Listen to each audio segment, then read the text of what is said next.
Ligo na. Shh! Paknit ba ba dyan?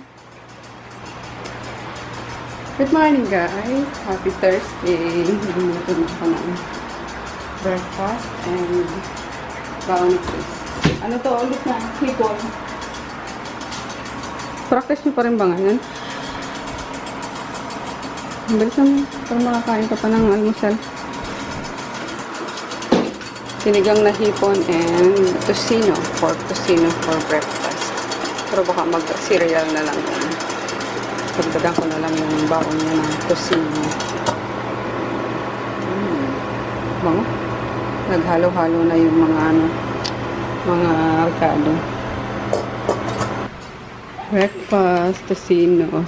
Ito na yung baon niya, guys. Rice, sinigang na hipon. Vegetable, prutas, and then yung tocino pa siya. Gusto niya rin magkanin pag recess. Nagkakanin ka ba pag recess? Pero, nung sopas na Pwede nagdagan ko yung kanin mo.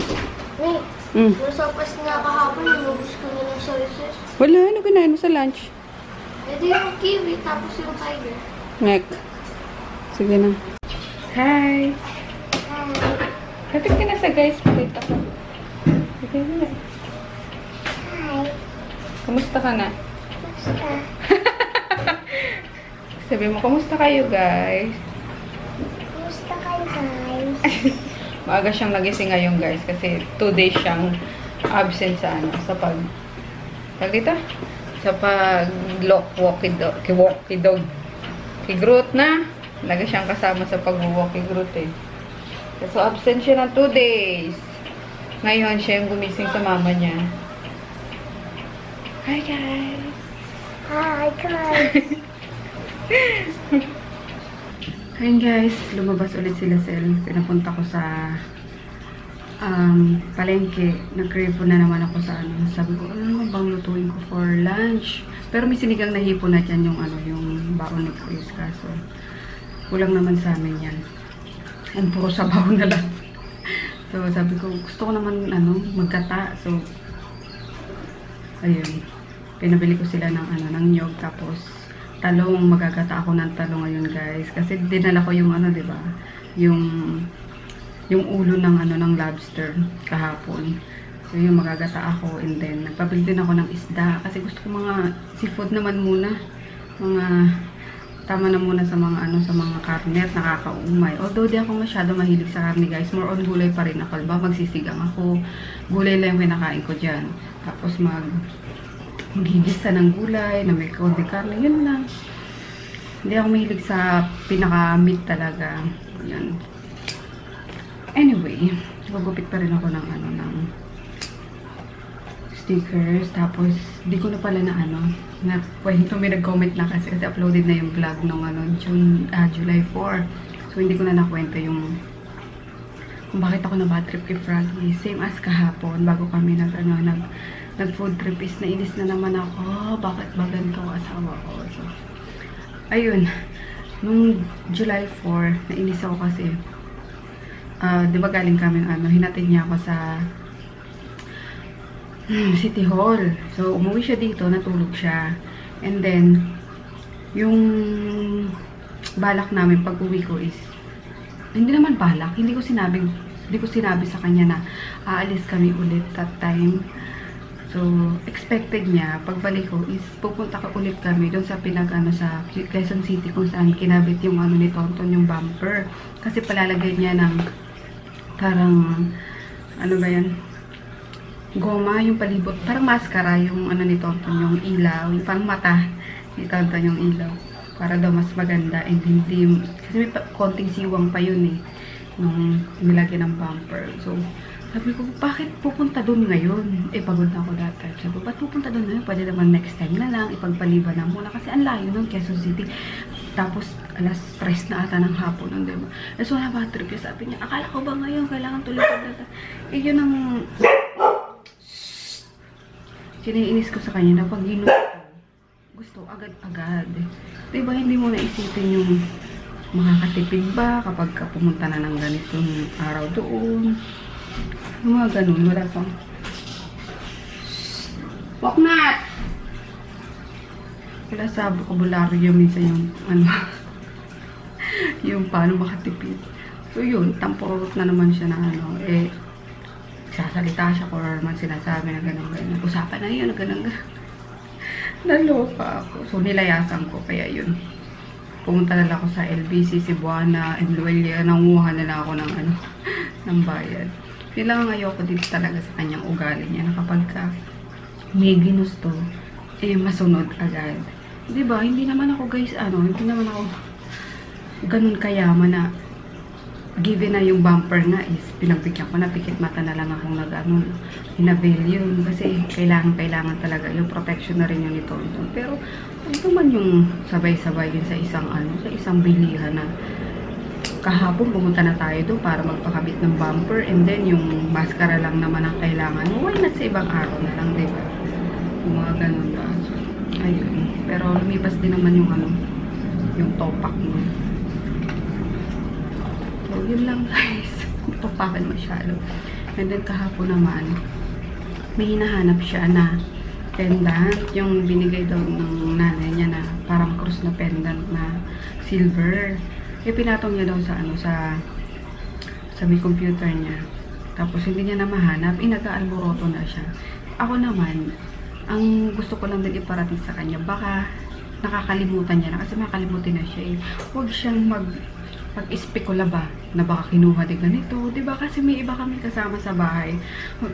Although hindi naman sa akin iba na si Sel, pero iba pa rin na, alam mo yun, kasi si Sel yung naglinis that time ng ano, ng kwarto namin. So, ayokong isipin ni Sel na pinagbibintangan siya, which is, parang yun na din yung dating sa akin na nagbibintang siya.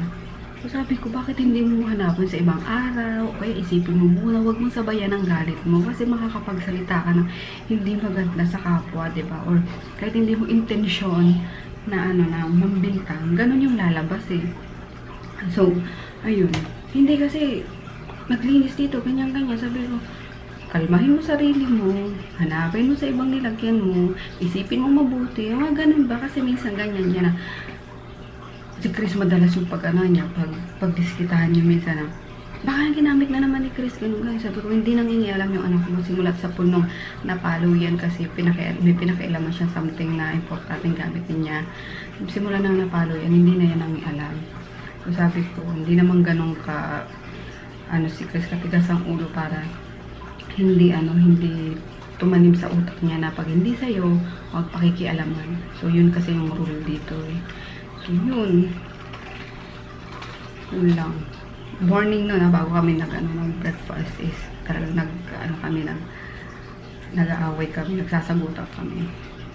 So yun lang. Parang inaano ko din si Sel, yung feelings, diba, na masaktan. Kasi hindi naman yung gagawa ng ano eh, ng kalokohan or hindi magagawa yun. Diyos ko, baka froggy talaga. Kasi malaking tiwala ko kay Sel na iniiwanan ko siya ng pera kapag aalis kami. Tapos lahat yan, nakakwenta yan. Ni piso, walang mababawas dyan. Kahit sila yun din ang swerte ko guys sa mga kasama ko sa bahay. Na si Emma noon, pinagkakatiwala ko siya, Emma, withdraw mo ko ng ganitong halaga. As in, malalaking halaga talaga, hindi birong halaga na pinawi-withdraw ko. Pero yun, wala silang hindi nila pinag-iinteresan. Kaya sabi ko, yun, doon din ako swerte talaga sa mga nakakasama ko. Even sa mga kapatid ko, noon sa pa kami, sa kabilang bahay pa kami. Kahit nakakalat ka, ako kasi guys, palibasa busy ako. Alam, mga sukli na yan. Mga malengke nun si Emma. Pati sukli, ilalagay ko lang dyan sa gilid. Sa ko ipapatol. Binigay sa akin ni Emma sa taas, sa kitchen. Ito ko lang ipapatol sa ibabaw ng micro. Pero hindi yan. Walang gagalaw niyan. Mababalikan ko pa rin yan. So, yun lang. Sabi ko, yung trust ko is 100% talaga sa kanila. Kaya, never naman nilang yung sinira yun. Ito lang isang ito. Parang may trust issue sa yung ko dyan. Kaloka. Siya lang naman din yung yung nakakalimot. Minsan, nakakawala ng gamit niya, diba? So, yun talaga, nagdaldal na ako sa inyo ngayon, guys. So, yun lang, guys, sa mga reasons kung bakit nag-aaway kami minsan ni Froggy. Hindi kami magkaintindihan kasi mga pananalita ba na hindi naman dapat na, alam mo yun, gets nyo na yun, guys. Pwera pala kay Marie, guys. Kasi, speaking of trust, yun lang kay Marie lang talaga ako sobrang na-disappoint sa batang yun. Kilala niyo yun sa mga dati na nanonood sa akin. Siya yung unang-unang, pangalawa na naging kasama ko sa bahay.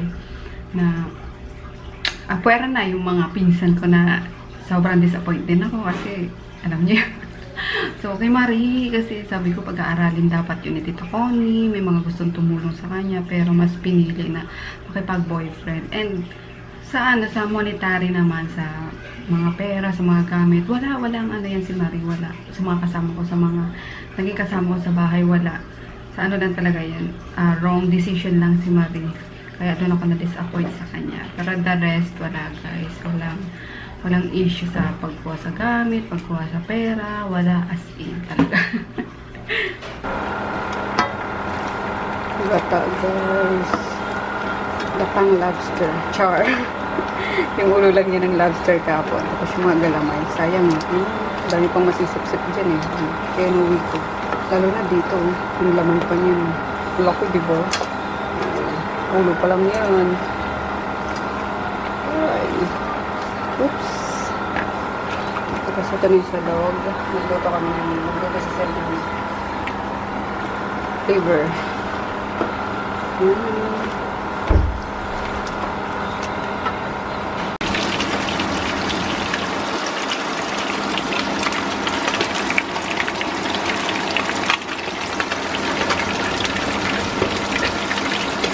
Hi! Hi, guwapo! Hi!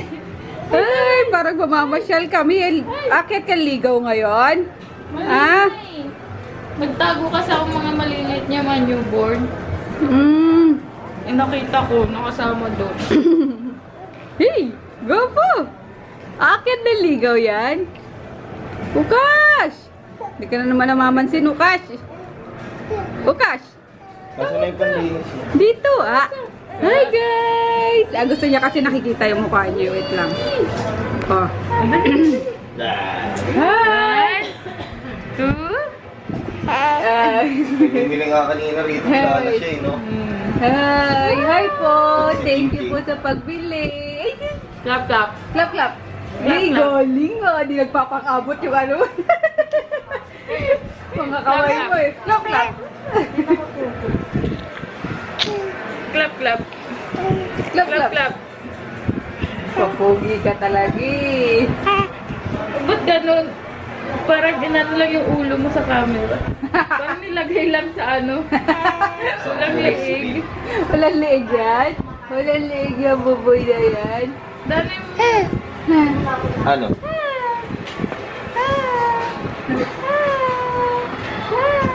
Excuse me. So, bye-bye na, bye-bye! Bye-bye po. Bye-bye po. Hey guys, we're here sa Pasig. Excuse me. Lalagyan na ng maskara si Tonton.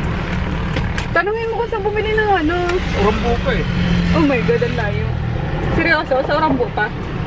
Wag na, mamaya na lang. Natakam ako sa ano sa ano nila kuya, sa ayun, kumakain sila ng halo-halo. Tanong pa siya. O baka kuhanin mo pa yung kay kuya. Ayun, pinagja-jacket ko na siya guys. Kasi sayang yung iniinom niyang gluta kapag lalabas, mainit. Yung arm niya na naman masusunog. So, bumusyaw na kasi siya, kaya sabi ko mag-jacket lagi lang kahit nagda-drive lang kasi yung side na to, diba, usually dyan yung araw. Ayun, nakikinig naman sa akin. And yun nga, dito kami sa sa Pasig, pinalalagay na yung maskara ni ni Tonton sa ilaw para hindi to maalog kasi may sibong Pas ko lang, para nasa ilalim na ng lilim. laki na siya naman ito. Oy, shut up. Parang kasi erap eh. Yung tiyan mo. Shut up. Ikaw si shut up. Dito kami sa guys, sa Light Mall. Dahil lang ako sa National Bookstore. May kailangan akong bili na isang klaseng sticker para sa lip tint. Kasi yung sticker na ginagamit ko sa Dio, sobrang kapal noon. Eh, natutuklap siya kapag yun ang ginagamit namin. Kasi maliit lang yung, ito lang kaya takalit yung bote ng lip tint. Tignan ko may dito, may national. Ito kami MOA guys. Doon na kasi may may sticker. Doon sa wala sa Robinson ba yun? Pinta natin. Sa Light Mall. Ayun, so try namin sa MOA. Sana meron pa kasi kailangan ko wala na ako mga stickers ng ng lip tint. So ayun, hindi pala kayo matutuloy guys sa sa Nueva Ecija. Ecija lang. Layo na ng Biskaya. Nueva Ecija ngayong weekend kasi oh my god. Papaurog talaga ako dito kay Froggy pag ano ba? Wala na tuloy ako sa ay naku, nakawala na ako. So ayun na, hindi kami makakauwi ngayong weekend guys. Gawa ng birthday pala ni mami niya sa sa Sunday. May kami may swimming daw, pa-swimming si mami. So pa-swimming ng mga tita ni ni Froggy para kay mami. So ayun, baka next week na lang kami pero sure na yun, next week uwi talaga ako sa sa province na. Then dadali ko na din yung carpet para mabawasan na sa kasi kinakalbot ng pusa masisira na yun dun. Merienda tayo guys, ito kami sa Super Bowl. Kailangan ko lang ng mainit na sabaw kasi naghilo ako dun sa sa Spiral Rock sa papuntang parking sa Mau. Ayun. Kailangan ko ng something na mainit sa aking sikmura. Sabi ko kay daddy mag-ramen kami. Nadala sa ramen kasi nakakaumay. Hindi na naman daw maubos. Sayang sa pera. Which is okay. Totoo naman. No? Laki kasi na serving nila. No? Sana kung mga ganito man lang sa Kaya dito kami napadpad. Kain tayo. Ayaw ko masyadong kumain kasi miniluto nga ako yung talong kanina. Hindi pa ako naglalang. Gusto ko yung napainit ko. Pero, ang sakit-sakit na talaga ng ulo ko kaya kailangan ko ng sabaw. Let's eat. Bigyan natin ng chili.